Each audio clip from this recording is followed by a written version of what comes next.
Alam mo ba, maraming negosyo ang nalulugi hindi dahil mahina ang sales, kundi dahil sa maliit na pagkakamali sa tax compliance.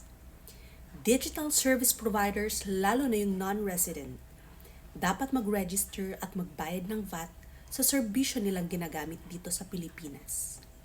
Ayon sa RR number 3 2025 kasama ang RMC number 47 2025 sa ilalim ng RA 12023. Kahit B2C o B2B, dapat nakarehistro sa BIR at may VAT reporting ka.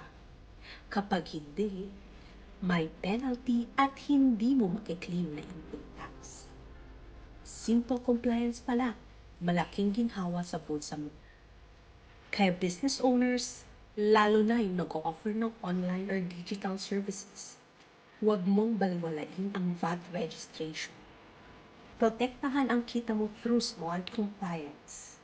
I'm Roy Cienze, your growth partner for compliance and financial success. Follow for more 1-minute tax tips that help your business and personal thrive.